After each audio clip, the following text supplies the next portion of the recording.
வணக்கம். பீஷ்மரின் அந்த பயங்கரமான சபதத்திற்குப் பிறகு ஹஸ்தினாபுரத்தின் தலைவிதி மாறியது. இன்று நாம் அத்தியாயம் 2இல் மன்னர் சந்தனுவின் அடுத்த கட்டப் பயணம் மற்றும் குரு வம்சத்தின் அடுத்த தலைமுறையைப் பற்றி பார்க்கப் போகிறோம். அத்தியாயம் 2: மன்னர் சந்தனுவின் சாபம் மற்றும் குரு வம்சத்தின் பிறப்பு. பீஷ்மரின் தியாகத்தால் மன்னர் சந்தனு மற்றும் சத்யவதியின் திருமணம் விமரிசையாக நடைபெற்றது. ஆனால் இந்த மகிழ்ச்சியின் பின்னால் ஒரு நிழல் மறைந்திருந்தது. தன் மகன் செய்த ஈடு இணையற்ற தியாகத்தை நினைத்து மன்னர் சந்தனு எப்போதும் ஒருவித குற்ற உணர்விலேயே இருந்தார். அவர் மனம் அமைதி கொள்ளவில்லை. மகிழ்ச்சியடைந்த மன்னர் பீஷ்மருக்கு இச்சாமாட்யு என்னும் வரத்தை அளித்தார். அதாவது, அவர் விரும்பும் வரை மரணம் அவரை அண்டாது. காலப்போக்கில் சத்யவதிக்கு சித்ராங்கதன் மற்றும் விசித்திரவீரியன் என்ற 2 மகன்கள் பிறந்தனர். குரு வம்சம் தழைக்கத் தொடங்கியது. பீஷ்மர் விலகியதால் இந்த 2 இளவரசர்களே ஹஸ்தினாபுரத்தின் எதிர்காலமாக மாறினர். ஆனால் விதி மீண்டும் ஒருமுறை குறுக்கிட்டது. மன்னர் சந்தனு காலமானார். ஹஸ்தினாபுரம் ஒரு பெரும் தலைவரை இழந்தது. இப்போது ராஜ்யத்தை பாதுகாக்கும் பொறுப்பு பீஷ்மரின் கைகளுக்கு வந்தது. மூத்த மகன் சித்ராங்கதன் வீரமிக்கவராக திகழ்ந்தார்.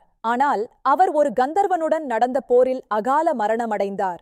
குரு வம்சத்திற்கு மீண்டும் ஒரு சோதனை. இப்போது விசித்திரவீரியன் ஹஸ்தினாபுரத்தின் மன்னரானார். அவர் மிகவும் இளையவராக இருந்ததால் பீஷ்மரே அவருக்கு துணையாக இருந்து ராஜ்யத்தை வழிநடத்தினார். மன்னர் விசித்திரவீரியனுக்கு திருமணம் செய்து வைக்க பீஷ்மர் முடிவு செய்தார். காசி நாட்டு மன்னரின் 3 மகள்களுக்கு சுயம்வரம் அறிவிக்கப்பட்டது. அம்பா, அம்பிகா, அம்பாலிகா இந்த 3 இளவரசிகளின் சுயம்வரத்திற்கு பல நாட்டு மன்னர்கள் வந்திருந்தனர். ஆனால் பீஷ்மர் அங்கு ஒரு பெரிய சவாலை சந்தித்தார்.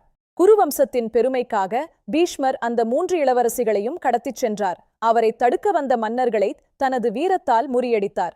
பீஷ்மரின் இந்த செயல் பெரும் விவாதங்களை கிளப்பியது. தன் தம்பிக்கு திருமணம் செய்து வைக்க அவர் எடுத்த இந்த முடிவு ஒரு பெரிய வினையாக மாறும் என்று யாரும் நினைக்கவில்லை. ஹஸ்தினாபுரம் வந்தடைந்ததும் மூத்த இளவரசி அம்பாதான் ஏற்கனவே ஷால்வ மன்னரை விரும்புவதாக தெரிவித்தார். பீஷ்மர் அவளை விடுவித்தார். ஆனால் மற்றவனால் கடத்தப்பட்டவளை ஏற்க ஷால்வ மன்னர் மறுத்துவிட்டார். இப்போது அம்பா எங்கும் செல்ல முடியாமல் அனாதையானாள். அவளது கோபம் பீஷ்மரின் மேல் திரும்பியது. பீஷ்மரை அழிக்க சபதம் எடுத்தாள் அம்பா. அவளது இந்த வஞ்சம் மகாபாரத போரின் இறுதி வரை ஒரு முக்கியமான காரணியாக இருக்கும். இதுவே விதியின் விளையாட்டு. மற்ற 2 இளவரசிகளான அம்பிகா மற்றும் அம்பாலிகா விசித்திரவீரியனை திருமணம் செய்து கொண்டனர். ஆனால் மகிழ்ச்சி நிலைக்கவில்லை. விசித்திரவீரியன் நோயால் காலமானார். விசித்திரவீரியனுக்கு வாரிசு இல்லாமல் போனதால் குரு வம்சம் அழியும் நிலைக்கு தள்ளப்பட்டது. சத்யவதி இப்போது ஒரு கடினமான முடிவை எடுக்க வேண்டியிருந்தது.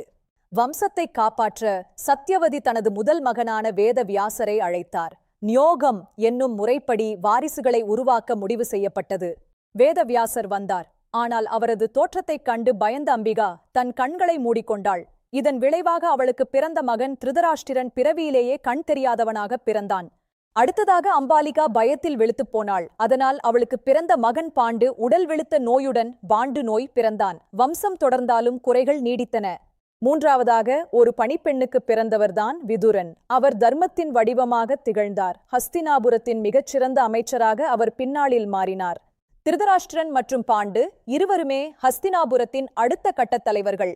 ஆனால் இவர்களில் யார் அரியணை ஏறுவார்? பல விவாதங்கள் கிளம்பின. குருவம்சம் இப்போது 2 முற்றிலும் மாறுபட்ட இளவரசர்களின் கைகளில் இருந்தது. ஒருவன் பலம் மிக்கவன் ஆனால் பார்வையற்றவன். மற்றொருவன் சிறந்த வீரன் ஆனால் பலவீனமானவன். திருதராஷ்டிரன் பார்வையற்றவர் என்பதால் பாண்டுவே ஹஸ்தினாபுரத்தின் மன்னராக முடிசூட்டப்பட்டார். இது கௌரவர்களுக்கும் பாண்டவர்களுக்கும் இடையிலான பகையின் முதல் விதையாக அமைந்தது. மன்னர் பாண்டு தனது வீரத்தால் பல நாடுகளை வென்று ஹஸ்தினாபுரத்தின் எல்லையை விரிவுபடுத்தினார். குருவம்சம் அதன் உச்சத்தை எட்டியது. ஆனால் விதியின் சாபம் பாண்டுவையும் விடவில்லை. ஒரு காட்டில் வேட்டையாடும் போது அவர் ஒரு முனிவரை தவறுதலாக கொன்றதால் ஒரு கொடிய சாபம் பெற்றார். அது அவரது வாழ்வையே மாற்றியது. அதிகாரம், வாரிசு மற்றும் சாபம் இந்த 3மே ஹஸ்தினாபுரத்தின் அடுத்த தலைமுறையை தீர்மானித்தன. விதி யாரையும் விட்டு வைப்பதில்லை என்பதை இது மீண்டும் நிரூபித்தது.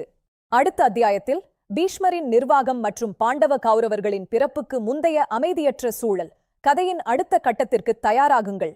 தொடர்ந்து இணைந்திருங்கள். மகாபாரதத்தின் அடுத்தடுத்த திருப்பங்களை நாம் காண்போம். நன்றி, வணக்கம். உங்கள் உண்மை AI.